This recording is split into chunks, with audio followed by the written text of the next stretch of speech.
दर्शकवृन्द, आजको कार्यक्रममा तपाईँलाई स्वागत छ। आज म मङ्गोल नेसनल अर्गनाइजेसनका केन्द्रीय सचिव सन्तोष तामाङजीसँग राजनीतिक बहस गर्न गइराखेको छु। यहाँलाई आजको कार्यक्रममा स्वागत छ। हस्, धन्यवाद। जय मङ्गोल। यहाँको राजनीतिक यात्रा कसरी अगाडि बढिराखेको छ आजभोलि?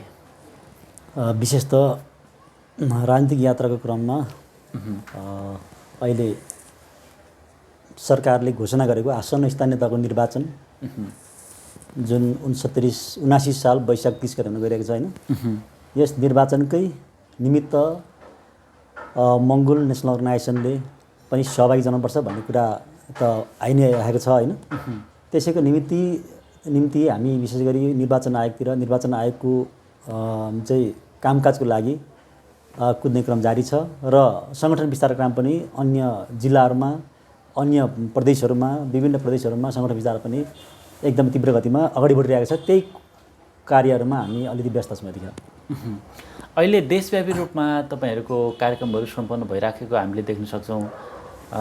जुन रूपमा तपाईँहरू अगाडि बढिराख्नु भएको छ र लोकतन्त्र, धर्मनिरपेक्ष र प्रान्तीयतालाई तपाईँहरूले जुन संरक्षण गर्दै अगाडि बढिराख्नु भएको छ, अहिले पछिल्लो समय चाहिँ निर्वाचन आयोगले चाहिँ अब आउने यो स्थानीय तहको चुनावमा चाहिँ अब तपाईँहरूले चाहिँ आफ्नो चुनाव चिन्ह लिएर चाहिँ अगाडि बढ्नको लागि चाहिँ अलि नमिल्ने खालको चाहिँ जुन दफाहरू चाहिँ पारित गरेको छ नि? बिल्कुलै। नेपालको राजनीतिक परिप्रेक्ष्यमा कुरा गर्ने हो भने हिजो पञ्चायतकालदेखि नै नेपालमा लोकतन्त्र हुनुपर्छ, धर्मनिरपेक्ष हुनुपर्छ, प्रान्तीय शासन व्यवस्था हुनुपर्छ र मानव अधिकारको प्रत्याभूति हुनुपर्छ। र नेपालमा करिबन 450 वर्षदेखि एक छत्र रूपले लाद्दै आएको 20% हिन्दू आर्य बाहुन क्षेत्रीले लाद्दै आएको, यहाँको 80% मूलवासी मङ्गोल महासंघले लाद्दै आएको चाहिँ वर्णविधि नीति विरुद्ध अन्त्य हुनुपर्छ भनेर त्यसको विरुद्धमा लड्दै आएको सङ्गठन वास्तवमा नेपालको लागि एउटा यो एकदमै गर्वको कुरा हो। मङ्गोल नेसनल अर्गनाइजेसन यसले नेपालका समग्र यहाँका 80% अहिन्दू मूलवासी मङ्गोलको हक चाहिँ समग्र 80% मूलवासी मङ्गोलको चाहिँ समेटेर अगाडि बढिरहेको छ होइन। यस्तो एउटा सङ्गठनलाई मुलुकमै एउटा दिगो शान्ति, दिगो विकास र मुलुकलाई रूपान्तरण गर्नको निमित्त अगाडि बढेको जुन समानता, भातृत्व, स्वतन्त्रता सहित न्यायपूर्ण समाजको परिकल्पना सहित चाहिँ यो राष्ट्रको निमित्त अगाडि बढेको मुलुकलाई, सङ्गठनलाई नै आज मुलुकमा भइरहेको आवधिक निर्वाचनहरूमा जुन अहिले त स्थानीय तहको निर्वाचनमा थ्रेसहोल्ड, कति थ्रेसहोल्डको नाममा विभिन्न किसिमको ऐन, विभेदकारी ऐन लागू गरेर आउनु भनेको चाहिँ वास्तवमा यो लोकतन्त्रको नै उपहास गर्नु वास्तवमा। त्यसकारण हामीले यसको विषयमा पनि लोकतन्त्रमा सबै जनताले, सबै नागरिकले आफूले चाहेको दल र त्यसका चुनाव चिन्हमा मत दिन पाउनुपर्छ भन्ने हिसाबले पनि एउटा चाहिँ यो के अरे चाहिँ नागरिक अधिकार कुरा हो, लोकतान्त्रिक अधिकार कुरा हो।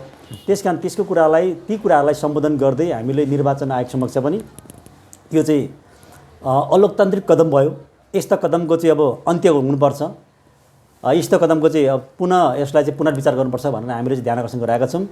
निर्वाचन आयोग समक्ष पनि हामीले चाहिँ ज्ञापन पत्र बुझाएका छौँ।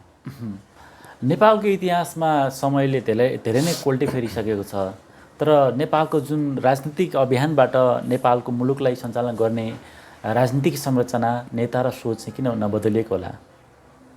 यो त नेपालको हकमा कुरा गर्ने हो भने त विशेष गरी नेपाली जनताहरू, यहाँको वास्तविक नेपाली जनता भनेको यहाँको 80% मूलवासी मङ्गोलहरू हो होइन। हुन त 20% हिन्दू आर्य बाहुन क्षेत्री पनि छन्, तर यहाँको वास्तविक नेपाली जनताको 80% मूलवासी मङ्गोलहरू। त 80% मूलवासी मङ्गोलहरूलाई शासन गर्ने, विभिन्न पार्टीको शासन गर्ने ती नै 20% हिन्दू आर्य बाहुन क्षेत्री रहेका छन्। त्यसले गर्दाखेरि यहाँका जो शासक बन्नुपर्ने, जो यहाँ शासक बनेर शासन गर्नुपर्ने यस मुलुकका वास्तविक जनताहरू आज राजनीतिको धारातरभन्दा एकदम भिन्नै अवस्थामा रहेका छन्। त्यसले गर्दाखेरि यहाँको जनताहरू, यहाँको वास्तविक मूलवासीहरू, यहाँको मङ्गोलहरू राजनीतिक चेतना नभइकन यो मुलुकमा वास्तवमा वास्तविक यहाँको राजनीतिक यहाँको जनताले महसुस गर्न पाउँदैन। यो मुलुकको आमूल परिवर्तन हुन सक्दैन वास्तवमा। त्यसकारण चाहिँ हामीले भन्न खोजेको कुरो पनि त्यही हो। यहाँको वास्तविक राजनीति भनेको चाहिँ यो कुनै पनि सैद्धान्तिकवादको राजनीति होइन। हामी त पटक पटक भनिरहेका छौँ यहाँको वास्तविक राजनीति भनेको चाहिँ 20% भर्सेस 80% मूलवासी मङ्गोल माझको एउटा वर्णभेदी नीति विरुद्धको लडाइँ हो। यो नीति चाहिँ अन्त्य हुनुपर्छ अनि मात्रै नेपालमा साँच्चै नै लोकतन्त्र, धर्मनिरपेक्ष प्रान्तीय सरकार र मानव अधिकार चाहिँ संस्थागत भएर जान्छ भन्ने कुराहरूमा हामी विश्वस्त छौँ वास्तवमा। अहिले जुन रूपमा अब तपाईँहरूले निर्वाचन आउँदो यो स्थानीय तहको निर्वाचनको लागि भनेर निर्वाचन प्रयोजनको लागि तपाईँहरूले दल दर्ता पनि गरिसक्नु भएको छ। अब तपाईँहरूको जुन यो देशभरि नै तपाईँहरूको नेता कार्यकर्ताहरूको जुन एउटा खालको अभियानहरू चाहिँ कस्तो रहन्छ? विशेष त मङ्गोल नेसनल अर्गनाइजेसन हिजो पञ्चायत कालदेखि नै जुन बेला मङ्गोल नेसनल अर्गनाइजेसन दर्ता भएर आयो, दर्ता भइसकेपछि नेपालको राजनीतिक इतिहासमा 18 वर्षमा दर्ता नपाएको सङ्गठन हो। यहाँका मनुवादी सोच भएका शासक वर्गहरू, यहाँको विविध निकायका प्रमुखहरूको कारणले गर्दाखेरि नेपालको 80% मूलवासी मङ्गोलहरूको प्रतिनिधित्व गर्दै आएको राजनीतिक दल मङ्गोल नेसनल अर्गनाइजेसनलाई हेर्ने दृष्टिकोण नै अलग भएको कारणले गर्दाखेरि नेपालमा मङ्गोल नेसनल अर्गनाइजेसनको आवाजहरूलाई बुलन्द गर्न चाहिँ दिएको थिएन। त्यसकारण अब नेपालमा अहिले राजनीतिक चाहिँ यो निर्वाचन घोषणा भइसकेको छ। निर्वाचन घोषणा भइसक्दाखेरि मङ्गोल नेसनल अर्गनाइजेसनले हिजो पनि पञ्चायतकालमा पनि चुनाव लडेको, स्थापना यो सङ्गठन दर्ता नहुँदा पनि चुनाव लडेको स्वतन्त्रबाट, र अहिले पनि जुन 64 सालमा दर्ता भएर आइसके पनि हामीले धेरैवटा चुनाव लडिसकेका छौँ। त्यसले गर्दाखेरि चुनाव हरेक आवधिक चुनावहरूमा हामी सहभागी भएर गइरहेका छौँ र चुनावमा सहभागी हुनैपर्छ। हामी वैचारिक क्रान्ति विचारको माध्यमलाई चाहिँ चुनावमा लगेर हामी चाहिँ एउटा विसर्जन गर्ने बाटो पनि वास्तवमा चुनाव नै वास्तवमा त्यो वैचारिक क्रान्ति गर्ने एउटा माध्यम चुनाव नै हो। चुनावमा सहभागी भएर चुनावबाट हाम्रो अधिकतम मत प्राप्त गरेर चाहिँ भोलि संसदमा पुगेर चाहिँ हाम्रो विचारलाई चाहिँ त्यहाँ संस्थागत गर्नको निम्ति हामीले चुनावमा सहभागी हुने कुरा हो। र अहिले चुनावमा सहभागी हुनको निमित्त मङ्गोल नेसनल अर्गनाइजेसनले देशभरि नै करिबन देशको 77 जिल्लामै हामीले सङ्गठन विस्तारको अभियानलाई तीव्र बनाएका छौँ र धेरैवटा स्थानीय तहको निर्वाचनमा धेरैवटा स्थानीय तहहरूमा मङ्गोल नेसनल अर्गनाइजेसनले हामीले अत्याधिक बहुमतका साथ विजय हासिल गर्छौँ। यो कुरा त मैले यस अगाडि पनि एउटा कार्यक्रममा भनेको छु होइन। तर अहिले आएर जुन यो निर्वाचन आयोगले चाहिँ निर्वाचनको घोषणा गरिरहँदाखेरि होइन, निर्वाचन आयोगले दल दर्ताको आह्वान गरिरहँदाखेरि हामीले दल दर्ता पनि गऱ्यौँ। हिजो निर्वाचन प्रयोजनलाई दल दर्ता पनि गऱ्यौँ। तर दल दर्ता गरिरहँदाखेरि अझै पनि चुनाव चिन्ह यहाँ विभेदकारी ऐन लगाएर चुनाव चिन्ह नदिने भन्ने कुराहरू छ। यसको विषयमा हामी चाहिँ हाम्रो गम्भीर ध्यान आकर्षण भएको छ र चाहिँ चुनाव चिन्ह दिनैपर्छ वास्तवमा यहाँ चाहिँ होइन। यो चाहिँ लोकतान्त्रिक कदम नै होइन वास्तवमा। यहाँको बहुसङ्ख्यक नेपाली जनताको प्रतिनिधित्व गर्ने राजनीतिक दललाई आफ्नो चुनाव चिन्ह नदिएर होइन अगाडि बढ्नु भनेको चाहिँ त्यो चाहिँ वास्तवमा लोकतन्त्रको उपहास हो नि वास्तवमा। त्यसले गर्दाखेरि हाम्रो चाहिँ एउटा अधिकतम वास्तवमा चाहिँ एउटा यो चाहिँ कडा आवाज पनि हो, बुलन्द आवाज पनि हो। हामीले यसको विषयमा यो चुनावमा हाम्रो चुनाव चिन्ह पाउनुपर्छ। मङ्गोल नेसनल अर्गनाइजेसन यस अगाडि पनि स्थानीय तहको निर्वाचनमा उपनिर्वाचनमा पनि आफ्नो चुनाव चिन्ह लिएर अगाडि बढेको हो र हामीले विभिन्न निकायहरूमा पुगिसकेका छौँ। मानव अधिकारवादी संस्थानमा पुगिसकेका छौँ होइन, ह्युमन राइट्सहरूमा पुगिसकेका छौँ। विभिन्न चाहिँ अन्य संस्थाहरू हामीले चाहिँ अब ज्ञापन पत्रहरू ध्यानाकर्षण पत्र बुझाइसकेका छौँ।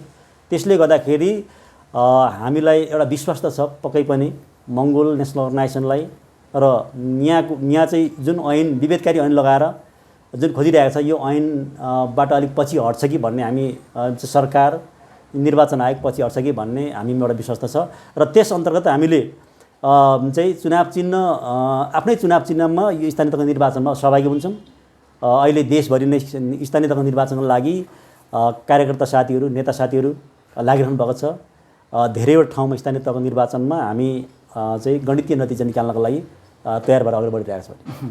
अहिलेको समयलाई हेर्दाखेरि त अब लोकतान्त्रिक व्यवस्थामै बसेर लोकतन्त्रको बर्खिलाप गरे जस्तो कि एउटा रुखको टुप्पामा बसेर फेदमा काट्न लागे जस्तो एउटा कालिदासको चरित्रलाई चाहिँ बिम्बित गरेको जस्तो देखिन्छ नि अहिलेका जुन शासकहरूको।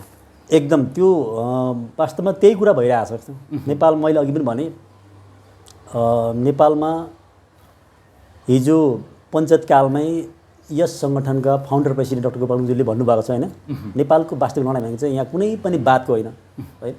यो वाद त आखिरमा एउटा देखाउने दारा र चबाउने दारा अलग भयो जस्तो मात्रै वास्तवमा। त्यसले गर्दाखेरि त्यही कारणले गर्दा मुलुकको विकास भएन। यहाँ त विभिन्न वाद, विभिन्न चाहिँ नाराको नाममा, विभिन्न सिद्धान्तको नाममा यहाँ त धेरै पार्टीले यो देशमा शासन नगरेको होइन, तर आखिरमा यहाँको जनताले, यहाँको नेपाली जनताले, यहाँको बहुसङ्ख्यक अहिन्दू मूलवासी मगरहरूले आखिर कुनै पनि चाहिँ के अरे चाहिँ राहतको महसुस गर्न सकेन, कुनै पनि विकासको, शान्तिको अनुभूति गर्न पाएका छैनन्।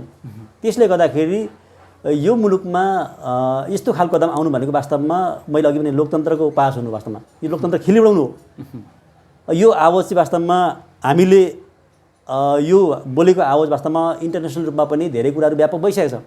त्यसले गर्दाखेरि अब यो चाहिँ वास्तवमा अहिले जुन किसिमको कदम उठाएको छ यिनीहरूले, यी शासक वर्गहरूले, यी निर्वाचन आयोगले, तर यो धेरै टिक्दैन वास्तवमा क्या। त्यसले गर्दाखेरि अब यो कुरामा कहीँ न कहीँ झुक्नै पर्छ। यसमा हामी वास्तवमा विश्वास छौँ मङ्गोल नेसनल अर्गनाइजेसन चाहिँ यहाँ नेपालमा दिगो विकास, शान्ति, अमन चयन र समानता, भातृत्व, स्वतन्त्रतासहित न्यायपूर्ण समाज निर्माण गर्नको निमित्त वास्तवमा बनेको सङ्गठन हो। हामीले हरेक आरोहको बिचमा पनि हामीले चाहिँ हाम्रो सङ्गठनलाई मजबुत पारेर लगिरहेका छौँ। त्यसले गर्दाखेरि मङ्गोल नेसनल अर्गनाइजेसनको विषयमा अहिले राष्ट्र अन्तर्राष्ट्रिय समुदाय पनि गम्भीर रूपले अध्ययन गरिरहेको अवस्थामा वास्तवमै घर देश र परदेशमा बसेर हेरिराख्नुभएका आम दर्शक शुभचिन्तकलाई यहाँको जुन आह्वान कस्तो छ? म के भन्न चाहन्छु भने जो विशेष गरी अब देश विदेशमा रहनुभएका सम्पूर्ण मङ्गोल हिन्दू मूलवासी मङ्गोल दाजुभाइ तथा दिदीबहिनीहरूमा यतिखेर मुलुक निर्वाचनमय भइरहेको छ। निर्वाचन एउटा लोकतन्त्रको एउटा आधार पनि हो। मङ्गोल नेसनल अर्गनाइजेसनले निर्वाचनकै माध्यमबाट आफ्नो वैचारिक क्रान्ति अगाडि बढिरहेका कुराहरू सबैलाई सर्वविदितै छ। त्यसकारण यो स्थानीय तहको निर्वाचन, आसन स्थानीय तहको निर्वाचनमा देश विदेशमा रहनुभएका सम्पूर्ण दाजुभाइ दिदीबहिनीहरूले मङ्गोल नेसनल अर्गनाइजेसनको वैचारिक एटम बम जुन छ, यो वैचारिक एटम बमलाई आत्मसात गरेर भोलिको दिनमा नेपालका तमाम 80% हिन्दू मूलवासी मङ्गोल मात्रै नभएर यहाँ सम्पूर्ण नेपाली जनताको हितको लागि आखिर एक्लो सङ्गठन, आखिर एउटै सङ्गठन मात्रै हो मङ्गोल नेसनल अर्गनाइजेसन। त्यसकारण यही मङ्गोल नेसनल अर्गनाइजेसनलाई नेपाललाई बनाउने सङ्गठन यही मात्रै हो भनेर आत्मसात गरेर चाहिँ मङ्गोल नेसनल अर्गनाइजेसनको देशभरि खडा हुने, देशभरि तयार हुने मङ्गोल नेसनल अर्गनाइजेसनको स्थानीय तहको उम्मेदवारलाई आफ्नो अमूल्य मत दिएर अत्याधिक बहुमत जिताउनको लागि म हार्दिक आह्वान गर्दछु र मङ्गोल नेसनल अर्गनाइजेसनलाई आफ्नो घर सम्झेर अब ढिलो नगरिकन, विलम्ब नगरिकन आफ्नो घर सम्झेर यो सङ्गठन आबद्ध भएर अगाडि बढ्नको लागि सम्पूर्ण दाजुभाइ तथा दिदीबहिनीहरूलाई हार्दिक आह्वान गर्न चाहन्छु। हस्, यहाँको महत्त्वपूर्ण समय र सन्दर्भको लागि धेरै धेरै धन्यवाद। हस्, धन्यवाद।